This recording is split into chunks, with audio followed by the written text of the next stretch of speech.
Hey goodies, welcome back to my channel. Before we get into this delicious recipe, for those of you who have not subscribed, please go ahead and click that subscribe button. For those of you who have subscribed, thank you so much for always being here. The Goodie Crew has been requesting my recipe for West Indian or low carb soup in my Facebook group and on Instagram, so I figured I'd finally get working on it. So here, without further ado, is my recipe for keto low carb West Indian soup.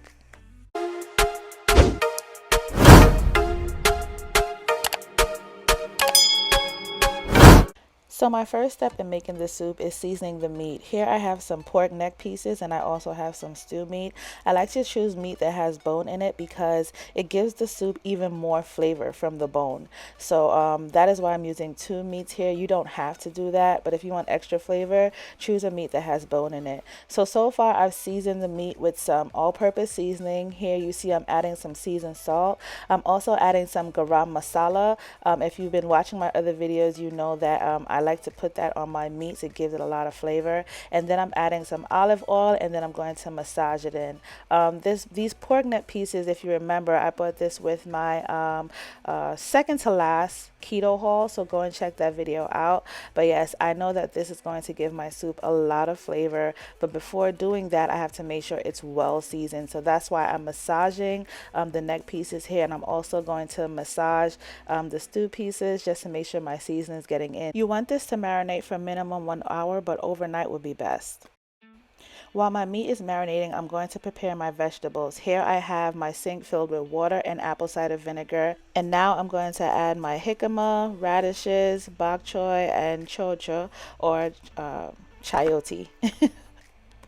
When I've gotten all of my low carb veggies into the bath, I'm going to scrub my veggies thoroughly and then start chopping them up. My meat has been well marinated, so before I start chopping my veggies, I'm going to get the meat going. I'm going to add the pork neck bones here, and I'm going to add some broth, as you can see here, just enough to cover it, and I'm going to let that boil for about 30 minutes. I get really emotional when I make this soup, or when I make any type of soup for my family, because my grandmother, who now suffers with Alzheimer's, she used to make a soup every Saturday. It was a major part of my childhood. So like introducing my kids to this tradition, and seeing them enjoy soup, any type of soup that I make for them, it just reminds me of my grandmother and how much love and effort she used to put into the meal she gave us. So this recipe and just the act of cooking this meal is very emotional for me, and yeah, I just wanted to share that little bit about my life with you guys. So I'm going to continue here chopping up my jicama, and then I'm going to go on to start preparing my chayote or chocho. And I just want you to be aware of the sizes of the pieces that you're going to cut up. You don't want it too small, and then you don't want it too big. You want it so that when you scoop your spoon into your soup, you're getting a bite of everything, a little bit of everything. So just make sure your pieces are, I want to say, medium size, but just think about, you're scooping the soup and you're putting it on your spoon, and then you get just enough jicama, just enough chayote, you know what I mean? Just enough for everything. Just cut it up medium sized.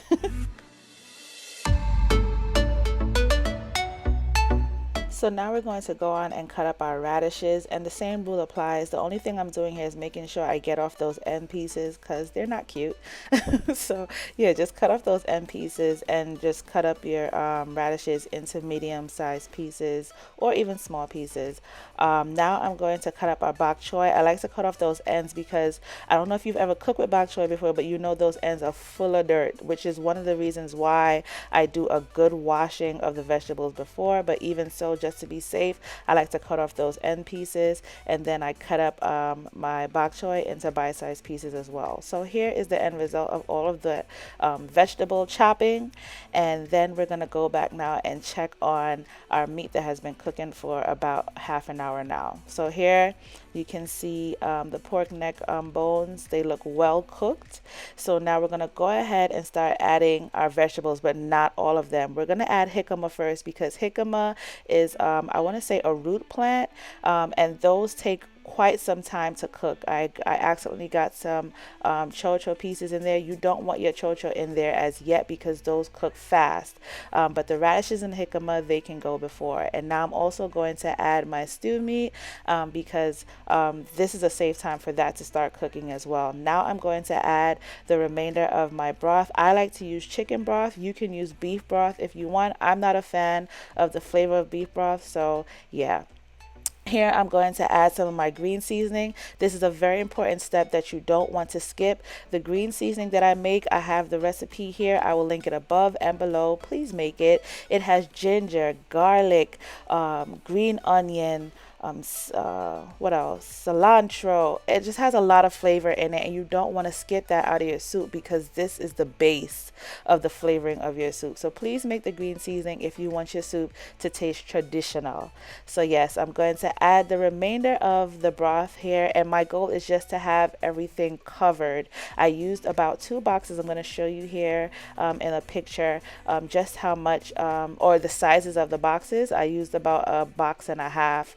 Now I'm going to add some turmeric here, and I added about, I want to say, a tablespoon or 2 or a tablespoon and a half of turmeric, and this is another layer of flavor that you don't want to skip out on, and it also gives your soup some color and some richness. So yeah, definitely use that. So I'm going to let that cook down some more, and here I want to show you a comparison while our soup is cooking down. This is what we usually use to flavor our soups in my culture.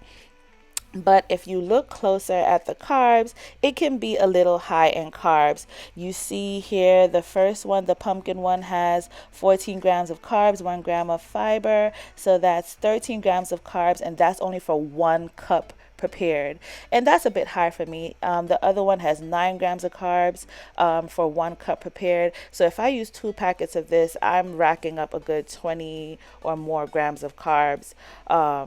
21, 22 grams of carbs. So it's, for me, it's not worth it. So this is why I'm flavoring everything up myself. Apart from the broth, I'm using my own seasonings to flavor it. But you can, if you want to risk those carbs, you can use the packets that we usually use. Now I'm going to add my chocho and my bok choy, because you see our soup is coming along very well, and these are going to cook down now for the remainder of our time cooking the soup.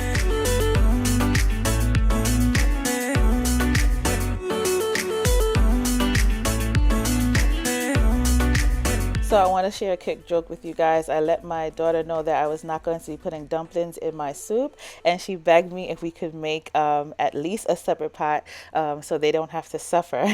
So we're making a separate pot.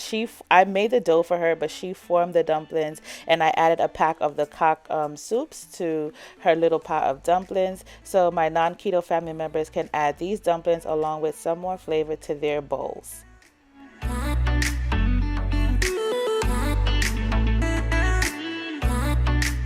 We are coming to the end of making our keto or low carb West Indian soup. So now I'm going to add my pepper. This is also for the kids I have mentioned before, so I have to add my pepper later than others would. Again, you're going to have to watch that Scotch bonnet pepper. Make sure it doesn't burst in your soup because it'll be super spicy. I'm also adding some paprika here and some bay leaves. The bay leaves should have been added earlier, but please forgive me as I am a mom of 3 and multitasking. So yeah, the bay leaves add a whole another level of flavor and fullness to your dish. So you want to make sure you add about 2 in there, and adding it earlier would be better. I'm going to watch my Scotch bonnet pepper, and I'm going to take it out when my ancestors tell me to, so that my soup isn't too spicy. So now I'm coming back to check on my soup, and now it's safe to taste it. Your meat is fully cooked, so you can definitely taste it now and see what you think should be added. My Scotch bonnet looks deflated because it was a frozen Scotch bonnet pepper. That's how I preserve mine, because they're hard to find. But yeah, my ancestors told me to take it out, and I'm taking it out. I tasted my soup. The flavor is full. Now I'm going to check my chayote or my chocho pieces. And you remember from my apple pie recipe, when I break it at the side of the pot, that will tell me how well cooked they are and if they're ready to eat. So you see how they can easily be broken here at the side of the pot. I know that my chocho is cooked very well, and they're not too soggy or not too firm. They're well cooked, and this is how it came out. It tastes so good. I truly believe my grandmother would be proud. And yeah, you definitely want to try this out. Thank you so much for sticking with me. Again, if you haven't subscribed, please go ahead and hit that subscribe button. For those of you who have been sticking with me, thank you so much for being a part of the Goody Crew, and I'll see you in my next video. Bye.